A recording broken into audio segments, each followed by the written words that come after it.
네, 우리가 이전 시간까지 이제 토지의 이동에 따른 토지 이동 정리 절차를 쭉 이제 살펴보았죠. 물론 이제 토지 이동 정리만 있는 것이 아니라 소유자가 변경이 되면 이제 소유자 정리도 하게 되는 거고요. 그래서 지적 정리, 결국 우리는 다루고자 하는 것이 153페이지에 있는 이제 지적 공부를 다시 정리하는 절차인데, 지적 공부를 정리하는 절차는 토지 이동에 따른 토지 이동 정리가 있고 소유자 변경에 따른 소유자 정리가 있다는 거죠. 자, 구체적인 개별적인 내용들은요, 우리가 앞에서 했기 때문에요. 이 시간 153페이지에 나오는 내용들은 우리가 앞에서 배웠던 지적 정리 절차와 관련해서 좀 추가되는 내용들이 있습니다. 그래서 그 추가되는 내용들만 이제 체크하시면 돼요. 자, 지적 공부에 정리해서요. 이제 지적을 새롭게 정리할 사유가 발생하면 지적을 정리하는데, 지적 정리 사유는 동그라미 2번 보시면 크게 토지 이동 정리하고 이제 토지 소유자 정리 둘로 나눌 수가 있다는 거죠. 그 중에서 가장 중요한 것은 이제 토지 이동 정리가 되겠죠. 그래서 토지 이동 정리는 1의 보시면은 토지 표시사항이 이제 변경됐다든지 또는 뭐 새로 정한다든지 뭐 하는 경우가 되겠죠. 말소한다든지 이러면은 토지 이동 정리를 하게 되는 거죠. 자, 이것과 관련돼서 이제 안가로 3번 보시면은요, 토지 이동에 따른 지적 공부의 정리 방법 및 절차에서 우리가 앞에서 했던 거죠. 토지 소유자의 신청에서 정리하는 것이 원칙이다. 그러나 신청이 없다고 하더라도 직권으로 정리할 수가 있는 것이죠. 그럼 이때 토지 소유자 원칙이 토지 소유자의 신청에 의해서 이루어진다라고 했는데, 거기에 대해서요 이제 예외적인 특별한 내용들이 나옵니다. 원래는 토지 소유자가 신청하지만은 토지 소유자 아닌 사람들도 예외적으로 신청할 수 있는 경우가 나와요. 그래서 연거로 동그라미 니은 보시면요, 밑에 보시면 153페이지에 신청에 대위해가지고요, 대위해서 토지 소유자가 아니라 토지 소유자를 대신해서 토지 이동 정리에 신청을 할 수 있는 자가 나옵니다. 자, 대신해서 신청하기 때문에 이런 사람들을 대위 신청자라고 해요. 원래 토지 소유자가 신청해야 되지만은 토지 소유자 대신한다는 게 대위죠. 그래서 대신 이제 신청할 수 있는 자들이 있습니다. 대위 신청할 수 있는 자로요, 네 가지가 있어요. 그래서 네 가지가 시험에도 과거에 뭐 출제되고 했으니까요, 요거 뭐 외우셔야 되는데, 이것도 뭐 한번 설명드리면은 다 이해할 수 있습니다. 자, 신청에 대위해가지고요, 다음의 경우는 옆에 있죠. 토지 소유자가 원래 신청을 하지만은 토지 소유자가 해야 하는 신청을 대신할 수 있다. 그런데 이거 중요합니다. 옆에 등록상 정정 대상 토지는요, 직접 소유자가 신청을 해야 되지 대위 신청이 안 된다라는 겁니다. 그래서 등록상 정정 요거 하나 기억하시고요.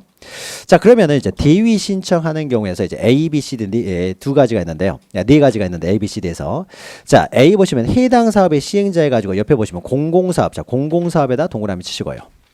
자, 공공사업을 합니다. 공공사업을 통해서요, 지목이 변경돼요. 그러면은 공공사업의 지목이 변경되는 것은 오른쪽에 지목 보시면요, 다 어떤 공익적인 지목들입니다. 개인이 소유하는 것이 아니라 어떤 공익적인 내용들이에요. 자, 학교용지, 도로, 철도용지, 제방, 하천, 국어, 유지. 그냥 유원지는 공익적인 하고 상관없죠. 사유재산이에요, 이것은. 그래서 유원지는 제외되고 유지나 수도용지, 자, 이러한 지목으로 되는 토지예요. 자, 공익적인 어떤 사업을 통해서 이런 토지로 지목이 변경되면요, 자, 토지 소유자가 지목, 우리가 공부를 했으니까 좀 알지, 공부 안 한 사람은 지목이 어떻게 되는지 모르죠.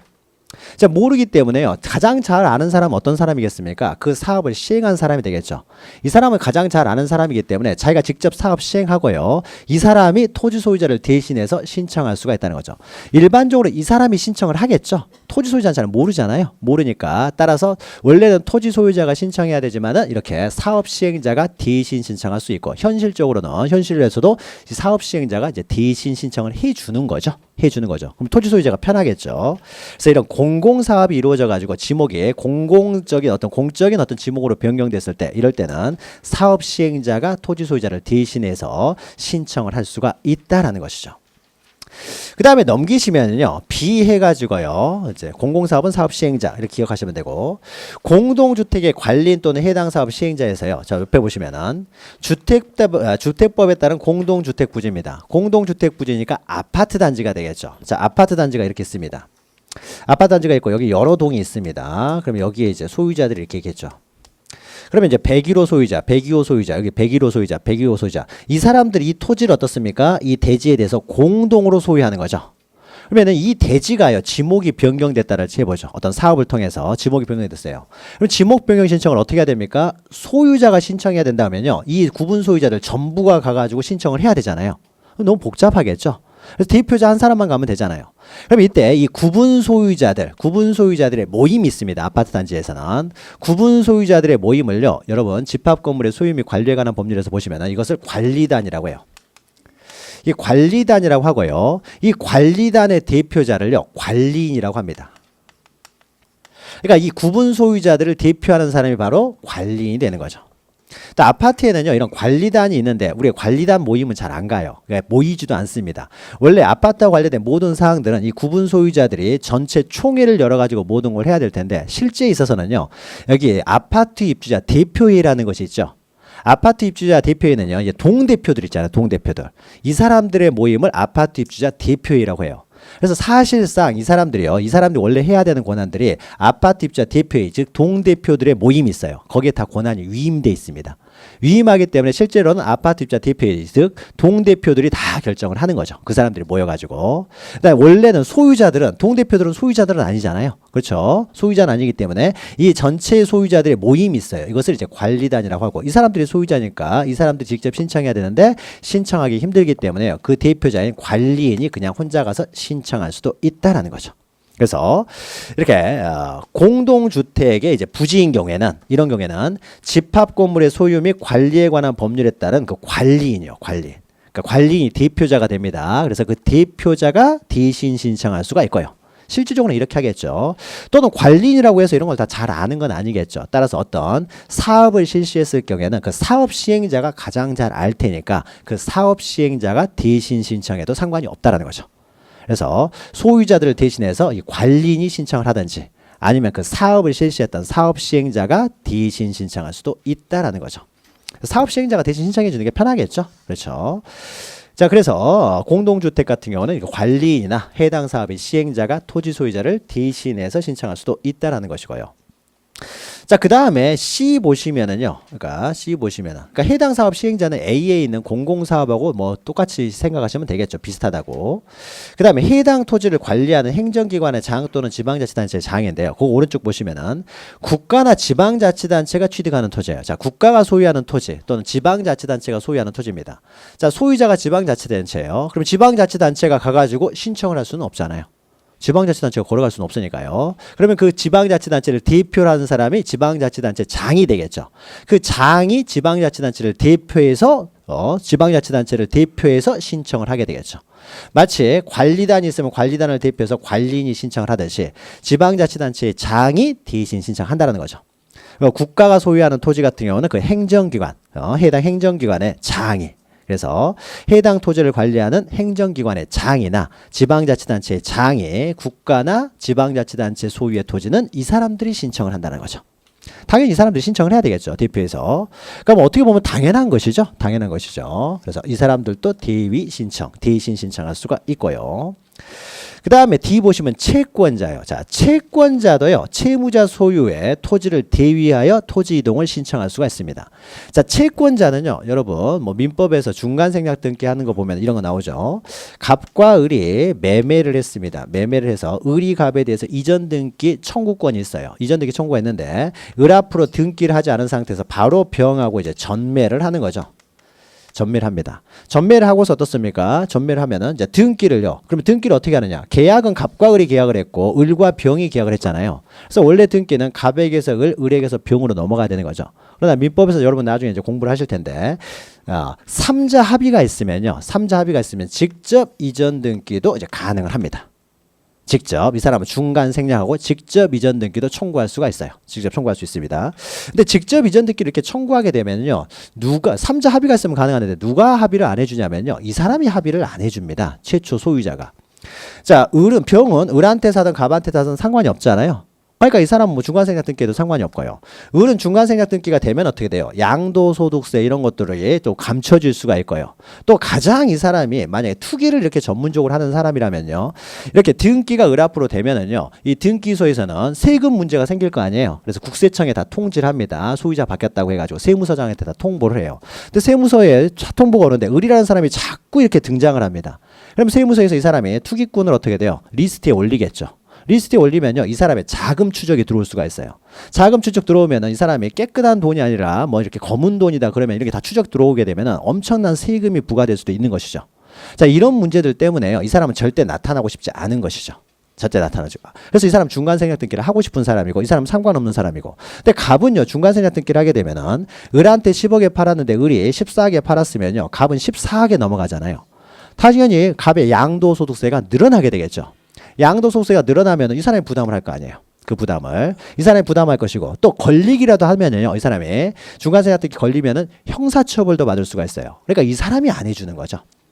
다만 이렇게 하면 해줄 수는 있겠죠. 원래 10억에 팔았는데 그러면 중간생략 등기를 안 해주면은요, 이 사람은 반드시 해야 될 사람이잖아요. 걸리면 안 되니까. 리스트 한 번만 더 했다가는 걸릴 것 같거든요. 걸리면 안 되기 때문에 원래 10억에 샀지만은 을이라는 사람이요, 알았다, 내가 1억 던져줄게, 이렇게 하는 거죠. 그러니까 좀 중간생략 등기 해달라고 하죠. 친척 이렇게 나왔어야죠. 그렇게 공짜가 어디 있습니까? 공짜로 이렇게. 그러면 이 사람이 이제 생각을 하겠죠. 내가 양도소득세 더 나갈 것 계산을 하겠죠. 더 나갈 거 계산하고, 이거보다 더 많이 받고, 걸렸을 때 형사처벌 받을 수도 있고 벌금이 떨어질 수도 있는데, 이런 거 저런 거 다 계산해봤더니 남는 장사인 것 같아요. 그럼 1억 더 올려준다고 하니까 어떻습니까? 이제는 중간생략 등기 합의를 해주겠죠. 근데 주로 이제 이 사람이 합의를 안 해줍니다. 그런데 이 사람이 많이 올려주지도 않아요. 그리고 해달라고 하니까 당연히 거절하겠죠. 자, 거절하게 되니까 이 사람 남는 게 있어야 되는데 다 달라고 하면은 이 사람 이걸 또 이용해요. 다 달라고 하면 또 못 주겠다. 이렇게 계속 하게 되니까요. 그러면 아쉬운 사람이 이제 병이죠, 병. 자, 갑에게서 을에게로 넘어야 내가 소유권을 취득할 텐데, 이 사람이요, 등기를 안 하는 거예요, 자기 앞으로. 등기를. 갑도 절대 중간생략 등기를 못 해주겠다고 하는 거죠. 그럼 아쉬운 사람이 이제 병이기 때문에요. 그럼 병 앞으로 자기가 등기를 해야 되는데 둘이서 싸우고 있는 거죠, 눈치 보고. 자, 이럴 때는 이제 병이라는 사람이 어떻게 돼요? 원래 병이 이제 채권자가 되겠죠. 을에 대한 채권자가 될 것이고요. 이제 을은 이제 채무자가 되겠죠. 자, 채무자에 대한 또 채무자이기 때문에 이 사람을 제3 채무자 이렇게 표현을 하는 거죠. 제3 채무자라고 표현을 합니다. 자, 그럼 이때 채권자는요, 자신의 권리를 보존하기 위해서 채무자가 다른 사람에게 가지고 있는 이 권리를요, 대신 행사할 수가 있어요. 이걸 채권자 대유권이라고 합니다. 그래서 대위 행사에서 어떻습니까? 을 앞으로 이전 등기를 시킨 다음에 자기 앞으로 이전 등기를 하면 되는 거죠. 그럼 이때 채권자가 이렇게 대신 행사할 수 있는 권리는요, 을의 제3 채무자에 대해서 가지고 있는 이런 권리들도 대신 행사할 수도 있고요. 또 때로는 이 을 채무자가 자기의 토지에 대해서 이런 거 상관없이요, 지적소관청에 토지 이동을 신청할 수가 있는 거죠. 이 사람이 현재 소유자라면은 근데 병이 이제 을에 대한 뭐 계약을 해가지고 만약 넘어왔다고 해보죠. 넘어왔으면은요, 병은 을에 대한 이제 채권자로서요, 지금 현재 소유자가 을이다라고 했을 때는 을이 소유자가 토지 이동 신청을 할 수 있는데, 이 토지 이동 신청도 대신 행사할 수도 있다는 거죠. 그래서 을이 가지고 있는 권리도 대신 행사할 수 있고, 또 만약에 을이 소유자였을 때 소유자로서 토지 이동 신청할 수 있는 권리가 있겠죠. 공법상의 권리가 있는데 이런 권리도 대신 신청할 수도 있다는 거죠. 그러니까 채무자인 소유자가 토지 이동 신청을 하지 않으면 채권자가 대신 신청할 수도 있다. 그러니까 채권자는 권리만 대신 신청할 수 있는 것이 아니라 이런 토지 이동 신청도 대신할 수 있다는 거죠.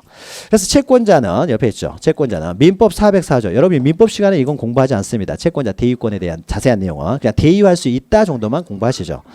자, 404조가 바로 채권자 대유권에 관한 규정인데요. 이에 따라서 채무자인 소유자를 대유하여 토지 이동도 신청할 수 있다. 그래서 특히 채권자 잘 기억하시기 바랍니다. 채권자도 돈 좀 빌려준 사람, 일반적인 채권자예요. 그냥 돈 빌려준 사람일 수도 있습니다. 아니면은 뭐 토지에 대해서 이렇게 이전등기 청구권을 가지고 있는 사람. 그럼 이 사람 곧 있으면 소유권을 취득할 사람이잖아요. 그러니까 이 사람의 대위 신청도 가능하다라는 것이죠. 그래서 채권자도 가능하다. 그래서 네 사람 뭐 사업 시행자, 지방자치단체면 당연히 그 장이 신청해야 되는 게 당연할 것이고요. 또 공동주택 부지 같은 경우는 관리인이 대표해서 신청하는 거고요. 또 채권자도 할 수 있다. 네 가지 어떻습니까? 우리가 이해할 수 있는 것이죠. 그래서 이것도 이제 가끔 나오기 때문에 기억하시고요. 자, 그 다음에요. 네, D급 보시면은요, 이제 도시개발 사업 시행자 이야기야. 도시개발 사업. 도시개발 사업 시행적에서는 사업 시행적에서는 엄청나게 많은 필지에 대해서 도시개발이 이루어지는 거죠. 예, 도시개발. 그러니까 이렇게 좀 잘 적죠. 자, 이 토지 이쪽 일대를요, 이렇게 돼 있는 것들을, 복잡하게 돼 있는 것들을, 이렇게 막 돼 있는 것들이에요. 돼 있는 것들을 도시개발 사업을 해가지고 네모 반듯반듯하게 만듭니다. 그러면 엄청나게 많은 몇백 필지가 될 줄 모릅니다. 이 필지에 대해서 엄청나게 많은 토지 이동이 발생하는 거죠. 경계 다 바뀌고 면적 다 바뀌고 지목도 바뀌고 다 바뀝니다. 자, 이랬을 때요, 그 각각의 토지 소유자들이 일일이 토지 이동 신청을 하게 되면 절차가 굉장히 복잡해지겠죠. 이 몇백 필지가 되는데 몇백 필지 소유자들이 개별적으로 계속 옵니다. 지적소관청도 짜증 나겠죠. 계속 오기 때문에. 그리고 이 사람들이요, 정확한 정보를 또 모를 수도 있는 것이죠. 가장 정확한 정보를 알고 있는 사람은 사업 시행자가 되겠죠. 그 계획도에 따라서 사업을 시행하고 있는 사업 시행자가 가장 잘 알겠죠. 그래서 이 전체에 대해서 가장 잘 알고 있는 사람은 사업 시행자이기 때문에 개별적으로 와가지고 토지 이동 신청을 하게 되면 절차가 너무 복잡해지기 때문에 이런 경우 도시개발사업 시행지역에서는 소유자 너희들은 신청하지 말라는 거죠. 개별적으로 신청하지 말고 사업 시행자만 신청하도록 하고 있어요. 사업 시행자만 신청을 할 수 있도록 하고 있어요. 다시 말해서 소유자는 신청을 하지 못하도록 하고 있다. 이게 특칙입니다. 그래서 동그라미 D급 보시면요. 도시개발사업 등 시행지역에서 특례해가지고 가로 읽어보시면 오른쪽에 토지 소유자는 토지 이동을 신청할 수 없게 막고 있어요. 그래서 사업 시행자만 신청할 수 있도록 합니다. 일괄해서 신청을 하라는 거죠. 그래, 근데 이 도시개발사업 시행지역에서 이런 특례가 이것도 시험에 자주 나오는 내용은 아닙니다. 어쩌다 한 번씩 나오는데 작년에 나왔어요. 굉장히 고맙죠. 그러니까 작년에 나와가지고요. 여기서 이제 중요한 나올 가능성이 적습니다. 그래서 몇 가지만 체크하시면 돼요.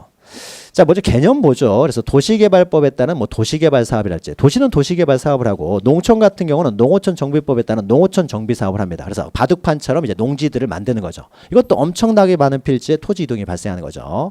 자, 이런 경우에도 사업 시행자만 하는 것이고, 그 다음에 대통령령이 정하는 토지개발 사업이 있는데요. 이 토지개발 사업의 종류가 대통령령이 정하는 토지개발 사업의 종류가 왼쪽에요. 쫙 이렇게 나와 있습니다. 이거 알 필요 없고요. 알 필요 없고 맨 위에 있는요. 주택법에 따른 주택건설 사업 이런 것들이 해당됩니다. 그러니까 대단히 주택 사업을 한다는 거죠. 주택건설 사업을 한다는 거죠. 신도시를 뭐 이렇게 해가지고 주택건설 사업을 합니다. 엄청나게 토지 이동이 발생하겠죠. 자, 요런 경우입니다. 요런 경우에는 소유자가 하지 말고 사업 시행자만이 할 수 있도록 하고 있어요. 그래서 동그라미 B 보시면은요, 이거 기억하시면 돼요. 자, 도시개발 사업 등과 관련하여 토지 이동이 필요한 경우에는 이때는 해당 사업 시행자가 이동을 신청해야 된다는 거죠. 해당 사업 시행자만 체크하시면 돼요. 소유자가 하는 것이 아니라 사업 시행자만 할 수가 있다는 겁니다. D번은요, 이런 거예요. 한 읽고만 보시면 되는데, 소유자가요, 안달이 났습니다. 빨리 좀 했으면 좋겠어요. 사업 시행자가 전체적으로 일괄해서 해야 되니까 좀 시간이 오래 걸리겠죠. 근데 소유자는 빨리빨리 하고 싶습니다. 그러면 이 소유자가요, 직접 신청하지 못하고 이런 경우에는 그 사업 시행자만 신청할 수 있기 때문에 소유자는 사업 시행자에게 요청만 할 수 있어요. 빨리 좀 해달라는 거죠. 요청만 할 수 있고, 그럼 요청을 받으면 이제 사업 시행자가 이동 신청을 합니다. 그러니까 결국은 어떻게 돼요? 사업 시행자만 할 수가 있다는 거죠. 사업 시행자만. 그것이 이제 D에 나와 있고요. 그리고 이거 2번 한번 보죠. 2번. 자, 그러면 이때도 토지의 이동은요. 토지의 이동. 앞에서 많이 했던 겁니다. 토지의 형질 변경 등의 공사가 준공됐다. 자, 공사 준공이죠. 토지의 이동은 공사가 준공됐을 때 토지의 이동이 있는 것으로 본다는 거죠. 지목 변경도 이때 지목이 변경된 걸로 보는 거죠. 아파트 단지 들어서기 전에도 다 밀어버리면 토지의 형질 변경 공사만 끝나도 토지의 이동은 이때 생긴 걸로 취급을 한다는 거죠. 그러니까 등록되기 전에 토지의 이동이 있는 것으로 보는 것은요, 딱 두 가지가 있는 거죠. 원래는 등록이 되어야 그때 이제 공시가 되기 때문에 토지의 이동이 있는 것으로 보는데, 토지의 이동이 등록되기 전에 토지 이동으로 보는 것은 딱 두 가지예요. 이거 두 가지. 지금까지 했던 것 중에 우리가 축척 변경이죠. 앞에서 축척 변경 같은 경우는 어떻습니까? 확정 공고일이라고 했죠. 등록되기 전이라고 하더라도 확정 공고일에 토지의 이동이 있는 것으로 봤고요. 이렇게 도시개발 사업 시행지역에서도 어떻습니까? 이런 경우에도 아직 등록이 되기 전이라고 하더라도 이제 등록이 됐다. 그러니까 등록되고 이제 등록이 됐으면 토지 이동은 등록된 때가 아니라 공사가 준공된 때죠. 공사 준공일. 준공일에 토지의 이동이 있는 것으로 본다는 거죠. 물론 이제 나중에 요거 한 다음에 나중에 등록이 되겠죠. 그래서 등록이 됐을 경우에는 등록된 때 토지 이동이 있는 것이 아니라 등록되기 전 확정 공고일, 공사 준공일에 토지의 이동이 있는 것으로 본다. 이 두 가지만 좀 기억하시면 돼요. 두 가지만 등록되기 전에 이제 토지 이동이 있는 것으로 보는 경우입니다. 자, 그리고 이제 소유자인데 이렇게 대위 신청자나 이제 사업 시행자만이 할 수 있는 경우도 있고요. 그 다음에 동그라미 2번은 소유자가 신청하지 않으면은 결국은 이제 직권으로 토지 이동 정리를 한다는 거죠. 그래서 그 밑에 보시면은 이제 신청이 없으면 직권으로 조사 측량을 결정할 수 있다. 이것은 자주 했던 내용이죠. 그래서 직권을 할 수 있습니다. 자, 그 밑에 A, B, C, D는요, 직권으로 이제 정리하는 절차인데 이건 우리가 앞에서 했던 거죠. 그래서 먼저 다 조사를 한다. 조사하기 전에 계획 수립하고. 그래서 먼저 A 계획 수립하고 그 다음에 B 보시면은 조사하고 그 다음에 조사된 내용에 대해서 조사부 작성하고 조사부에 있는 내용을 정리한 것이 조소가 되는 거고 그 조소에 있는 내용을 결재를 받으면 토지 이동 정리 결의서가 되고 그 결의서에 따라서 지적을 정리한다. 이것은 우리가 앞에서 했던 내용하고 동일한 내용입니다. 그래서 이런 식으로 한다라고 하는 거고요. 그 다음에 니은 보시면은요. 이제 수수료 예전에 이것도 설명을 했는데 자, 직권으로 만약에 등록을 하는 경우에는요. 원래 신청을 할 때는요. 신청 수수료를 내면서 신청을 했어야 되는데 이 사람이 신청하지 않아서 직권으로 등록하는 경우에는 이때는 신청 수수료를 강제로 징수해야 된다는 거죠. 징수해야 된다. 이제 그 내용이 나오는 거죠. 자, 그래서 지적소관청이 직권으로 조사 측량하여 지적공부를 정리하는 경우에는 그 조사 측량에 들어간 비용을요. 원래 토지 소유자가 부담을 했어야 됩니다. 신청을 할 때. 그래서 그 비용을 이제 토지 소유자로부터 징수한다라는 겁니다. 이건 징수한다예요. 할 수 있다가 아닙니다. 과거의 시험에서 오른쪽에 보시면 징수할 수 있다라고 해서 틀린 거예요. 어떤 사람은 징수하고 어떤 사람은 징수하지 않고 이래서는 안 되는 거잖아요. 다 징수를 해야 되는 거죠. 징수를. 그래서 징수하여야 한다라는 의미입니다. 징수한다라는 것은 하여야 한다는 의미지 할 수 있다라는 의미가 아니에요. 다만 옆에 있죠. 우리가 바다로 된 토지에 등록 말소할 때 했었던 거죠. 바다로 된 토지에 등록 말소에 있어서만 신청을 할 때 수수료를 내지 않는다는 거죠. 소유권 사라진 것도 억울한데 수수료까지 내게 할 수는 없다는 거죠. 그래서 수수료를 내지 않기 때문에요. 직권으로 정리할 때도 이런 경우에는 수수료를 징수하지 않는다. 앞에서 했던 것이죠. 그래서 바다로 된 토지의 등록 말소의 경우에만 수수료를 징수하지 않는다라는 겁니다. 특징 있는 것들만 좀 추가하시면 되고 그 다음 맨 마지막에 양가로 4 보시면요. 제목만 보시면 돼요. 토지 이동에 따라 지적 정리를 할 때는 토지 이동 정리 결의서를 작성한다는 거죠. 맨 마지막 단계로. 소유자 정리를 할 때는 소유자 정리 결의서. 이게 바뀌면 안 된다고 했어요. 그래서 소유자 정리 결의서에 따라서 마지막에 이제 정리를 하게 됩니다. 앞에서 했던 내용이니까요. 뭐 간단한 거죠. 정리하면 되실 거고. 그 다음에 156페이지 보시면은요. 이제 소유자를 정리하는 겁니다. 소유자. 그러니까 토지 이동 정리만 아니라 지적 정리는 소유자 정리도 들어가게 되는 거죠. 자, 여기 보시면 토지 소유자에 관한 사항의 변경, 변동이 이루어지면 이제 소유자를 정리하게 되겠죠. 자, 그러면 소유자 정리는 우리가 계속 하고 있지만은요. 소유자 정리는 등기부 보고 정리한다는 거죠. 등기부가 먼저라는 거죠. 그래서 양가를 2번 보시면 지적공부에 등록된 토지의 소유자 정리와 관련돼서요. 소유자 정리의 기준은 밑에 파란 글씨 보시면은 계속 반복되죠. 소유자는 항상 이미 등기된 토지는 그 등기 관련 서류, 즉 등기 필증, 등기 완료 통지서, 등기사항 증명서 또는 등기 전산 정보 자료 이렇게 등기 관련 서류에 따라서만 소유자를 정리할 수가 있다는 거죠. 다른 거 보고 정리해버리면 등기부하고 불일치가 생겨버리기 때문에요. 항상 등기부와 일치를 시켜야 되기 때문에 등기부만 보고 정리를 합니다. 그래서 실제와 다르면 등기부부터 고쳐야 된다는 거죠. 그래서 등기부에 따라서 정리를 한다는 겁니다. 자, 그런데요. 이것과 관련해서 이것은 뭐 우리가 많이 했으니까 자, 2 보시면 이제 불부합 통지 요거 하나 잘 기억하시면 됩니다.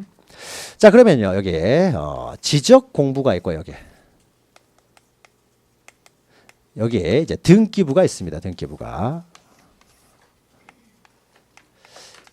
자, 그러면은 지적 공부에도 토지의 표시가 있고요. 표시가 있고 거기다 소유자란이 있죠. 소유자. 자, 토지 등기부에도요. 토지 표시란이 있죠. 그래서 소재 지번 지목 면적은 토지 표시 부분에 기록이 된다 그랬죠. 그래서 토지 표시가 있고요. 그다음에 소유자가 나오게 되는 거죠. 근데 만약에 등기부에는요, 을로 소유자로 돼 있는데, 여기 지적공부에는 갑이 소유자로 돼 있습니다. 그럼 누가 소유자예요? 을이 소유자가, 갑이요? 을이 소유자가 되는 거죠. 등기부가 우선이 되니까. 그러니까 갑에게서 을에게로 소유권이 변경이 된 거죠. 그러면은 을이 소유자이기 때문에 이걸 발견을 했어요. 그럼 얼른 어떻게 돼요? 일치시키는 소유자 정리를 해야 되겠죠. 자, 이렇게 등기 관련 서류를 보고 소유자를 정리를 합니다. 근데 정리하는 과정에서 지금 소유자를 정리합니다. 소유자를 정리하는 과정에서 이제 소유자 정리를 하는 과정에서 보는데 토지의 표시 부분을 우연히 봤어요. 등기부를 봤더니 지적 공부에는 전으로 나와 있습니다. 토지의 표시가. 그런데 등기부에는요, 과수원으로 이렇게 나와 있어요. 자, 그러면 이 지목은 전입니까? 과수원입니까? 전이 되는 거죠. 토지의 표시는 지적 공부가 우선이 되기 때문에. 그러니까 등기부가 지금 잘못되어 있는 것이죠. 잘못됐으니까 이것은 등기부를 과에서 전으로 이제 고쳐야 되겠죠. 고쳐야 되는데. 그런데 이제 지적소관청에서 이거는 등기부에서 등기소에서 고쳐야 될 내용이기 때문에 지적소관청에서는 자기만 을로 고치면 되는 거잖아요. 그렇죠? 고치면 되는 거죠. 이건 잘못된 게 아니잖아요. 고치면 되기 때문에 나나 잘하면 되지. 아, 등기소 공무원 빠져가지고 이런 것도 못하고 있구나 라고 욕만 하면서 나나 잘하면 되자 해서 나만 어떻게 돼요? 소유자 정리를 했습니다. 자, 그러면 나만 소유자 정리를 하게 되면 어떻습니까? 토지의 표시는 여전히 불일치 상태가 계속되고 있죠. 이걸 말해주지 않으면 등기소에서는 이거 몰라요. 알면 고쳤겠죠. 근데 등기소에서는 지금 모르고 있다는 거죠. 그러니까 불일치 상태가 어떻게 돼요? 계속되고 있죠. 불일치 상태가. 그럼 이런 것들은 어떻습니까? 막아야 되겠죠. 그래서 토지의 표시가 소유자를 정리하는 과정에서 보니까 토지의 표시가 지적공부와 등기부의 불일치라는 것을 발견을 했습니다. 발견을 했으면은 나나 잘하면 되지 해서 소유자 자기만 정리해버리면은 토지의 표시 불일치 상태가 계속될 것이고 그러면은 혼란이 이루어질 수가 있는 것이죠. 따라서 아무나 먼저 발견했으면 고치게 해줘야 되겠죠. 고치게 해줘야 됩니다. 그래서 지적소관청에서는요, 먼저 소유자 정리를 하지 말고요. 바로 너만 하면 되는 것이 끝나는 것이 아니고 토지의 표시가 불일치한다는 사실을 반드시 먼저 통지하도록 합니다. 통지부터 하라는 거죠. 통지. 야, 등기부 너희 잘못됐다 이거죠. 그래서 통지를 하고요. 통지를 하게 되면 등기소에서 이제 미안하다 해가지고는 과에서 전으로 어떻게 됩니까? 등기를 하게 되겠죠. 그래서 그 등기 완료 통지가 왔습니다. 자, 와서 딱 보니까는 정말로 이제 전으로 고쳤더라 이거죠. 고치면은 이제 비로소 어떻게 됩니까? 소유자를 정리하라는 거죠. 소유자를 정리하도록 하고 있어요. 그래 어떻습니까? 다 일치가 되는 거죠. 모든 게. 그래서 토지의 표시와 지적공부가 토지의 표시뿐만 아니라 소유자까지 서로 계속 일치되도록 하기 위해서 만약에 지적소관청에 소유자 정리하는 과정에서 토지의 표시의 불일치를 발견하게 되면은 바로 소유자 정리를 하지 말고 그 불일치를 먼저 통지를 하고요. 그 통지에 따라서 등기부가 토지의 표시하고 일치되는 등기가 됐다라고 등기 완료 통지가 오게 되면은 비로소 소유자 정리를 하라는 거죠. 그래서 일치를 시킵니다. 자, 그 내용이에요. 자, 보죠. 불부합 통지해가지고요. 자, 옆에 보죠. 자, 지금 소유자 정리를 하고 있는 과정입니다. 지금 소유자는 정리하는 과정에서요. 등기부에 적혀 있는 그 토지의 표시가, 지금 토지죠. 토지의 표시가 지적공부와 일치하지 아니하면, 토지의 표시가 불일치하게 되면은 위의 일에 따라서 소유자 정리를 할 수가 없다. 자, 등기부를 보고 소유자 정리를 해서는 안 된다는 거죠. 바로 하지 말고 뭘 하고 있냐? 이 경우에는 토지의 표시와 지적공부가 그 일치하지 아니한다는 사실, 그러니까 등기부의 토지의 표시가 지적공부와 일치하지 아니한다는 사실을 관할 등기관서에 먼저 통지를 하라는 거죠.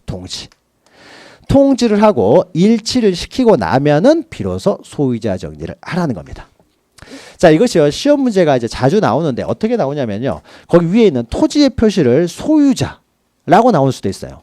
소유자 표시가 불일치하면 어떻습니까? 소유자 표시 불일치하면 그냥 소유자 정리만 하면 끝나는 거잖아요. 뭐 통지하고 말 것도 필요 없죠. 그러니까 토지의 표시가 불일치했을 때만 통지 문제가 생기는 겁니다. 소유자 표시 불일치하면 자기만 정리하고 끝나버리면 되는 것이고요. 그리고 또 나오는 것이요. 이 문장을 다시 만들어가지고 자, 토지의 표시 불일치를 확인하면은 소유자 정리를 하고 지체 없이 불일치한다는 통지를 해야 된다. 이렇게 나올 수가 있어요. 소유자 정리를 하고 지체 없이 통지하여라. 그럼 틀린 거죠. 소유자 정리하고 통지하는 것이 아니라 통지부터 하고 일치시킨 다음에 소유자 정리를 하라는 거죠. 그래서 불일치가 이루어졌다라는 걸 발견하면은 소유자 정리를 해서는 안 된다. 정리하고 통지하는 것이 아니다라는 겁니다. 이렇게 바꿔서 나올 수 있기 때문에요. 요거 잘 기억하시면 돼요. 제가 지금 이렇게 말하는 이렇게도 나올 수 있다 저렇게도 나올 수 있다는 거는요. 우리가 나중에 문제풀이 시간에요. 이런 것들을 다 제가 문제화를 시킵니다. 실제 시험 문제도 나오기도 할 거예요. 그래서 그런 것들은 또 그때 또 하면 되니까 지금 있는 내용만 잘 이해하시면 돼요. 자, 그러면요. 오른쪽 보시면은요. 보통은 이제 일치가 되겠죠. 일치가 됩니다. 자, 일치가 되면은 자, 이런 건 일치가 돼 있어요. 자, 소유자는 먼저 등기부가 바뀐다는 거죠. 그러면 등기부가 바뀌었는데 지금 등기부는 을인데 만약에 지적공부에는 여전히 갑으로 돼 있으면은요. 이제 불일치하게 되면은 등기에 지적소관청에서 이것을 일치시켜야 되기 때문에요.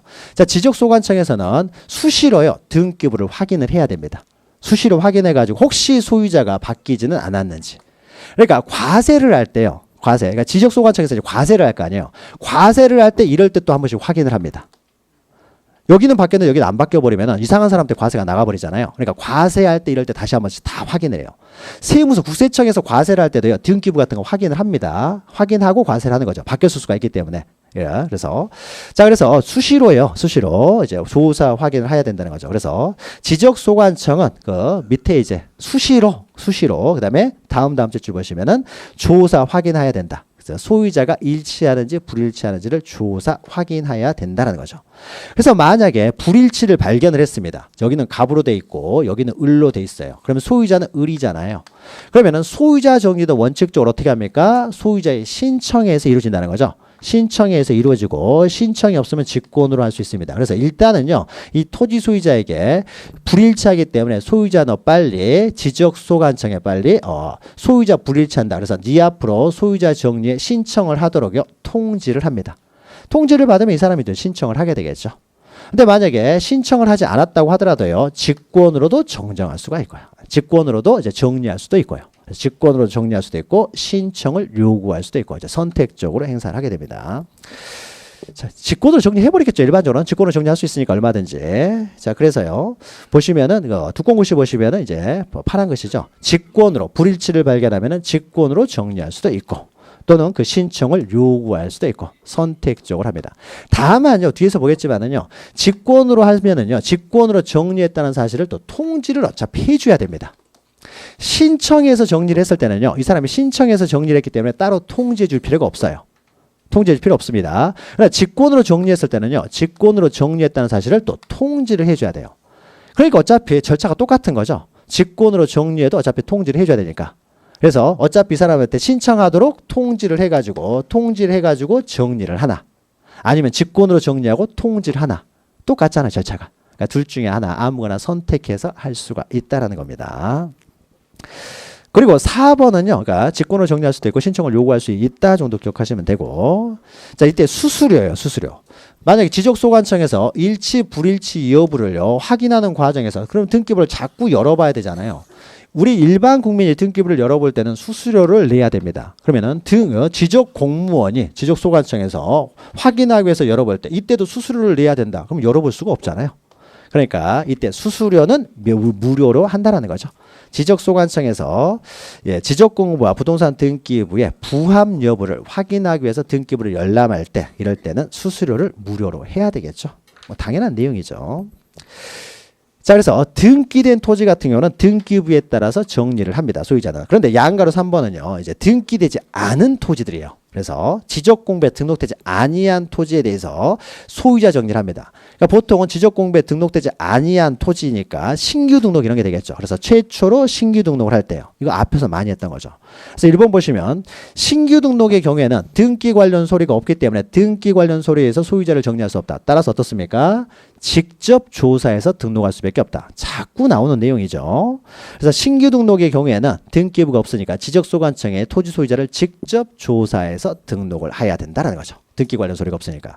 따라서 신규 등록을 신청할 때는 소유권 증명서류를 첨부해서 제공을 해야 된다는 거죠. 첨부해서 제공을 해야 된다. 연결되는 거죠. 많이 했으니까 이 정도 기억하시면 되고. 자, 그 다음에 2번 보시면요. 소유자 없는 부동산입니다. 어떤 소유자가 없는 부동산이 하나 생겼어요. 어떤 도시 계획을 했다든지 하는 과정에서 남는 토지가 발생했다든지 소유자 없는 부동산이 발견되면은 자, 부동산은요. 소유자 없다라는 게 존재할 수가 없습니다. 소유자 없는 부동산은 다 누가 소유합니까?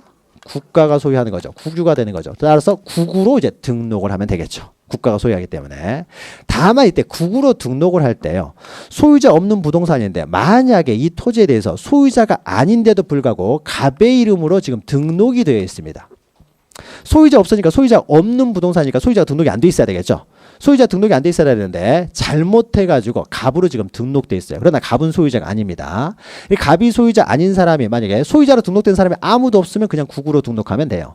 근데 소유자가 갑으로 이렇게 등록되는 사람이 존재한다는 거죠. 그러면 이걸 그대로 두고 국으로 등록을 해버리면은요. 마치 국가가 갑으로부터 산 것처럼 보이잖아요. 공시는요. 항상 실체관계와 부합되게 공시를 해야 되는 겁니다. 따라서 이런 경우에는요. 바로 국으로 등록해서는 안 되고 이걸 없애버리고 그 다음에 국으로 등록을 해야 되겠죠. 그래야 되겠죠. 갑은 소유자가 아니었기 때문에요. 자, 그래서 그 이야기입니다. 그래서 소유자 없는 부동산의 경우에는요. 자, 보죠.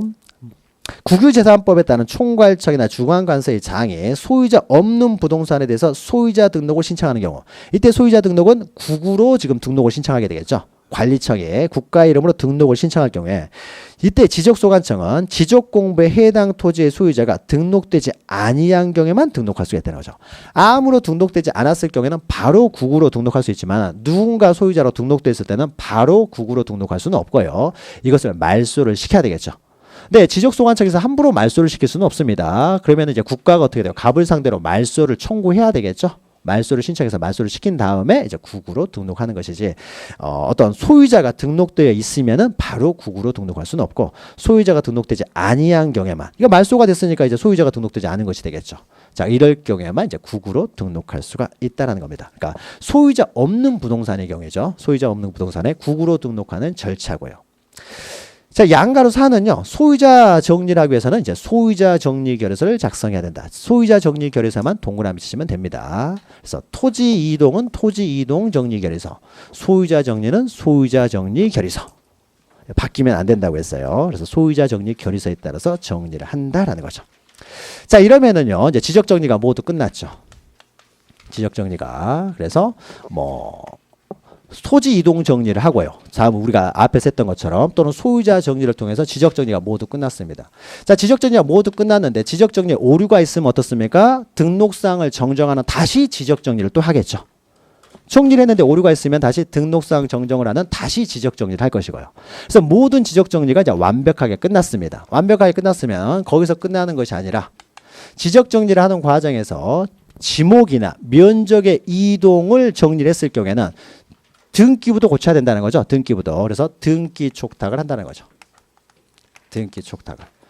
그래서 등기부와 지적공부의 그 일치, 토지의 표시를 일치시키기 위해서 야, 등기부 너희도 빨리 면적을 고쳐라. 지목을 고쳐라. 라고 해서 등기 촉탁을 한다. 촉탁이라는 단어는 관공서들끼리 서로 부탁을 하게 되면 우리는 촉탁이라는 단어를 사용한다고 했죠. 그래서 등기 촉탁해서요. 그 개념 보죠. 의 보시면은. 자, 지적소관청은 토지의 표시 변경에 관한 등기가 필요합니다. 그러니까 등기부에도 뭐가 등록된다고요? 소재, 지번, 그 다음에 지목, 면적이 등기가 되기 때문에요. 면적. 그래서 이러한 사항의 변동이 발생하게 되면은 등기부도 고쳐야 되기 때문에 변경 등기가 필요하게 되겠죠. 따라서 이럴 경우에는 등기를 촉탁해야 된다. 근데 우리가 등기 촉탁에서 그 다음 줄에 있죠. 등기부가 존재하지 않는, 다시 말해서 신규 등록을 했을 경우에는 등기부가 없기 때문에 등기 촉탁을 할 필요가 없다라는 거죠. 신규 등록은. 그래서 자, 그러면 오른쪽에 어떤 경우에 등기 촉탁을 해야 되느냐 해가지고요. 등기 촉탁 사유에서 1번부터 6번까지 쭉 있는데 이걸 외우는 게 아니고요. 이걸 외우는 게 아니라 그냥 소재, 지번, 지목, 면적 일단 이런 것들의 변경이 있게 되면 당연히 등기 촉탁을 하게 되겠죠. 그럼 우리가 외워야 될 것은요. 그 밑에 등기 촉탁을 하지 않는 경우예요. 않는 경우 이걸 기억하셔야 돼요. 그래서 이런 것에 있어서도 등기 촉탁을 한다 그러면 틀린 것이라는 거죠. 그래서 여기를 기억하는 게 나은데, 자, 밑에 보면요, 신규 등록요. 신규 등록은 등기 촉탁을 하지 않는다고 그랬죠. 그래서 신규 등록 등기 촉탁하지 않고요. 그 다음에요, 오른쪽 보시면 행정구역의 명칭 변경이요. 자, 행정구역의 명칭이 변경되면 뭐가 바뀝니까? 소재가 바뀐다는 거죠. 자, 그러면 소재도요, 등기 사항이기 때문에 행정구역의 명칭이 변경되면 소재 변경에 대해서 등기 촉탁을 하느냐? 등기 촉탁을 함에 있어서 등기 촉탁은 너희 등기부터 빨리 고쳐라 라고 하는 것인데요. 행정구역의 명칭이 양촌리에서 신공리로 변경이 되면요, 지적소관청에서도 알고 있지만은 등기소에서도 당연히 알고 있겠죠. 바뀌었다라고 해가지고 너희들 빨리, 그러니까 법으로요, 양촌리를 신공리로 바뀌었다라고 하게 되면은 지적공부는 지적소관청에서 수시로 이제 고쳐야 되겠죠. 그리고 등기부도 어떻습니까? 등기소에서 알아서 계속 고쳐야 되겠죠. 그래서 지적소관청에서 야, 행정구역이 양촌리에서 신공리로 바뀌었다더라 그래서 등기 촉탁을 하게 되면은 등기소에서는 야, 그 우리도 알고 있어 라고 되는 거잖아요. 이미 알고 있기 때문에 촉탁을 할 필요가 없는 거죠. 즉 행정구역의 명칭 변경은 촉탁할 필요도 없습니다.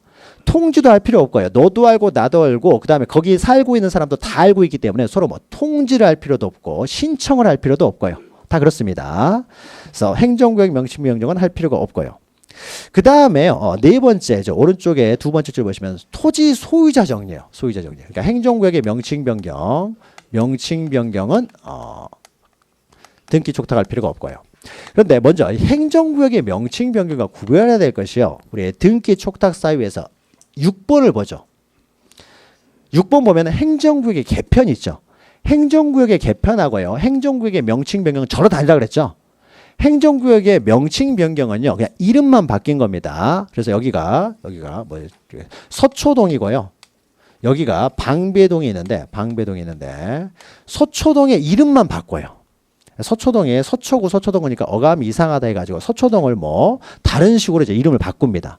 이름을 바꿨다고 해서 서초동의 지번이 바뀌는 건 하나도 없는 거죠. 그대로입니다. 그래서 명칭만 바뀌는 거예요. 이런 경우에는 그냥 명칭만 그냥 소재만 바꾸면 되기 때문에 따로 등기 촉탁할 필요 없어요. 그런데 행정구역의 개편은 뭡니까? 이 방배동하고 서초동하고 합쳐가지고요. 이것을 방배동으로 만들어 버렸어요. 방배동으로. 우리가 전에는 서초동으로 했으니까 서초동으로 할까요? 뭐 서초동으로 바꿔버릴 수도 있는 거죠. 행정구역 개편은요. 통합이 이루어져 버립니다. 그러면 이때요. 여기가 원래 만약 여기가 서초동으로 바뀌었다고 해보죠. 두 개 합쳐서 서초동으로 통합을 시켜버렸어요. 자, 그러면 여기 방배동 여기는요. 몇 번째냐면 원래가 방배동에 126번지였습니다. 자, 그러면 이제 서초동으로 다 바뀌어버렸기 때문에 이 방배동이 이제 서초동으로 바뀌게 되겠죠. 그래서 명칭도 변경되고요. 그 다음에 어떻습니까? 지번 그대로 사용할 수 없잖아요. 여기에 서초동 126번지가 있을 테니까. 그래서 이때 지번을 어떻게 부여한다고요? 행정구역 개편이 있게 되면은 여기 맨 마지막 지번이 1500번지면은 여기 있는 지번 다 없애고 다시 1501, 1502, 1503 이렇게 한다는 거죠. 그러니까 이 지번이 어떻게 됩니까? 이제 서초동이 어떻게 돼요? 뭐 2016번지 이렇게 바뀌어 버릴 거 아니에요. 여기가 1501, 1500번지니까 쭉 이제 지번을 부여하다 보면 지번도 바뀌어 버리겠죠, 이렇게. 그러니까 행정구역이 개편이 되면 어떻습니까? 이 토지의 명칭만 바뀌는 것이 아니라 지번도 바뀌어요. 지번도 바뀌니까 이 지번은 누가 결정하는 거예요? 지적소관청에서 결정하겠죠. 자기들이 지번을 부여하면서. 그래서 원래 이 토지는 이제 2016번지로 바뀌었다는 것을 등기 촉탁을 해줘야 되겠죠. 바뀌니까. 따라서 행정구역의 개편이 되면요. 옆에 있죠. 이렇게 행정구역의 개편이 되면요.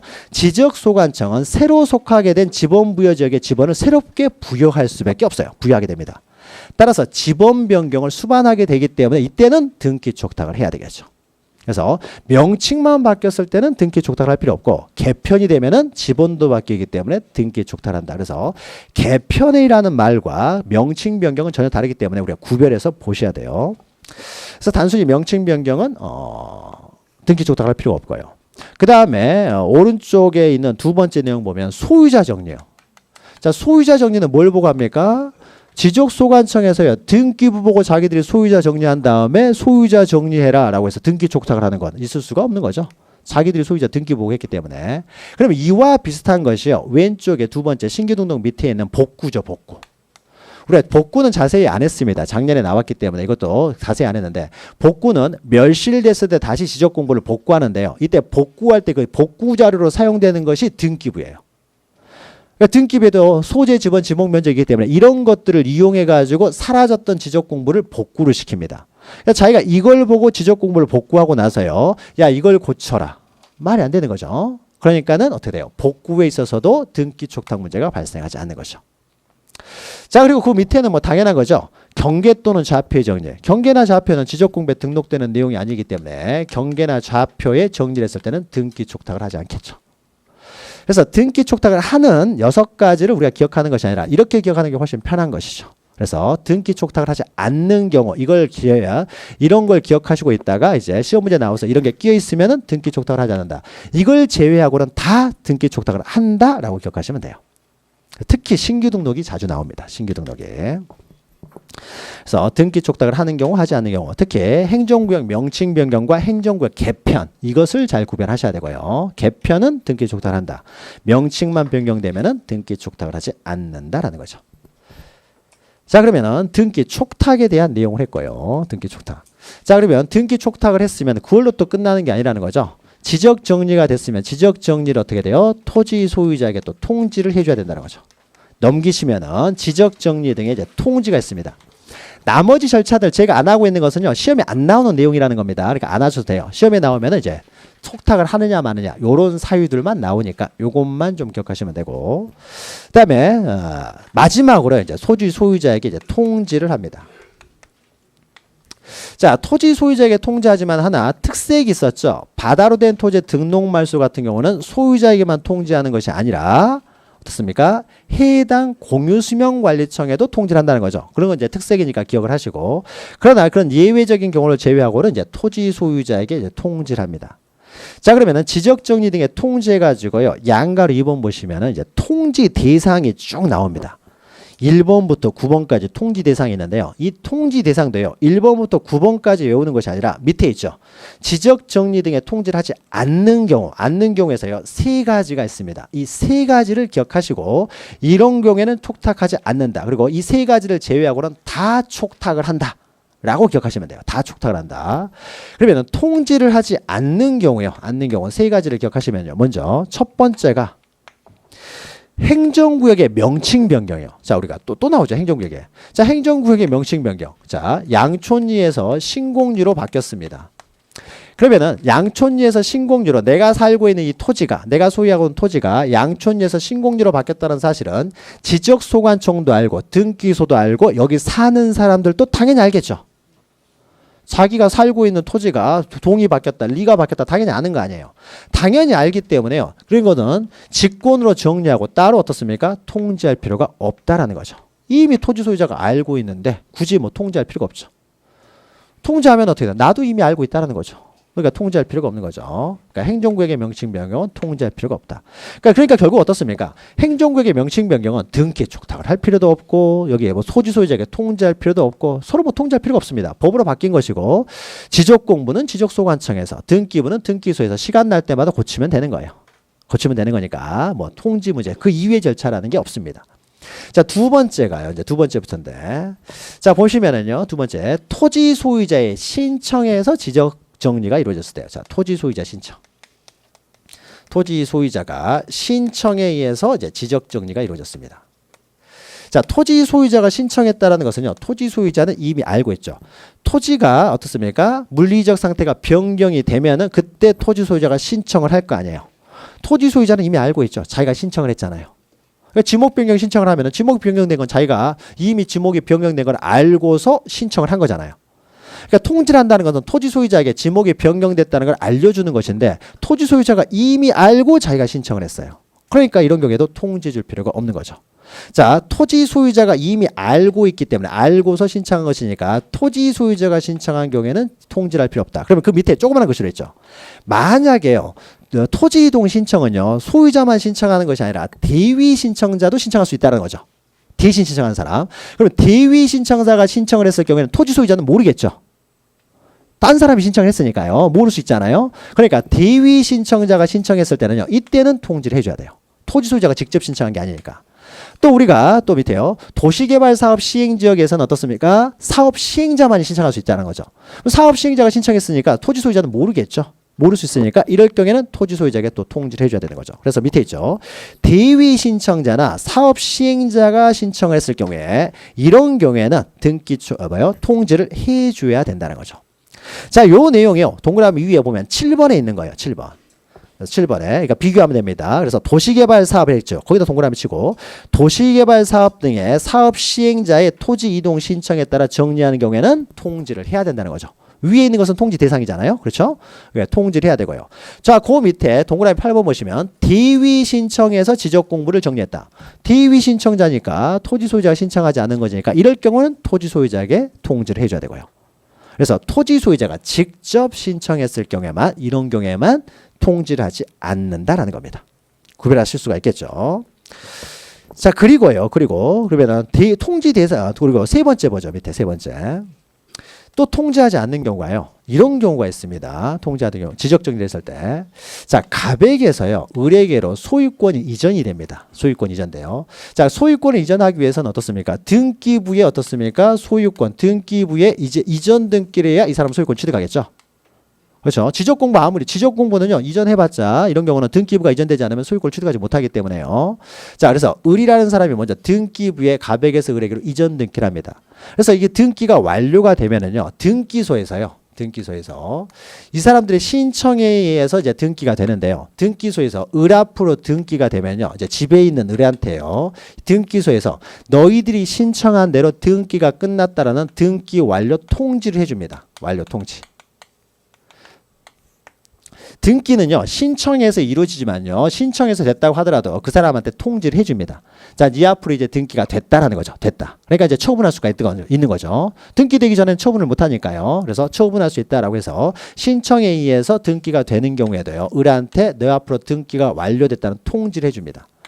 자, 그러면은 토지 소유자 을한테도 통지를 해주면서 또 동시에 어디에도 통지를 해주냐면요. 소유자가 가백에서 을로 바뀌었으니까요. 지적 공부도 소유자 정리를 해야 될 거 아니에요. 그래서 지적 소관청에도 통지를 해줍니다. 지적 소관청에도 통지를 해줘요. 그래서 너희 지적 공부에 있는 갑으로 되어 있는 것을 을로 이제 소유자를 정리하도록 통지를 해줍니다. 여기에만 통지하는 것이 아니라 우리가 앞에서 했죠. 국세청에도 통지해 줍니다. 세금 거두라는 거죠. 양도소득세 내야 될 거 아니에요. 그러니까 이런 것들 뭐 국세청에도 통지해 주는 거예요. 자, 그러면은 지적소관청에요. 그 통지에 따라서 여기 등기완료 통지를 또 해준다는 거죠. 그러니까 등기완료 통지는요. 여기저기 다 해줍니다. 소유자가 바뀌면 여러 가지 상황이 변화가 생기기 때문에. 그래서 그 통지를 받아서요. 지적소관청이 을로 소유자 정리를 했어요.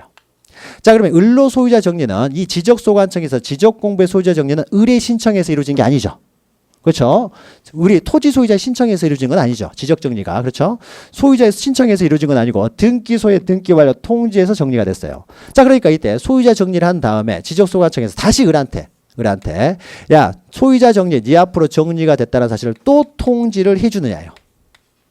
통지를 해주면 어떻습니까? 을은 이미 어떻게 돼요? 등기소로부터 이미 받았죠. 등기완료 통지를. 이미 등기소에서 받았기 때문에요. 소유자 정리한 다음에 통지하게 되면 이미 나 알고 있다라고 하겠죠. 그러니까 이것은 어떻게 돼요? 통지할 필요가 없다는 거죠. 이미 등기소로부터 통지를 받았을 테니까. 따라서 이때 등기완료 통지에 따라서 지적소관청에서 소유자 정리를 했을 때는 이미 등기소로부터 자기뿐만 아니라 을에게도 통지가 갔으니까 따로 소유자 정리라고 을한테 또 통지할 필요는 없다는 겁니다.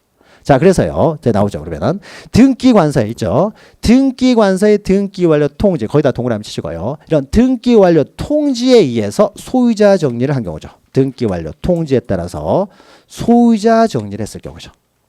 등기완료 통지에 따라서 소유자 정리를 했을 경우에는 따로 통지해 주지 않는다라는 거죠.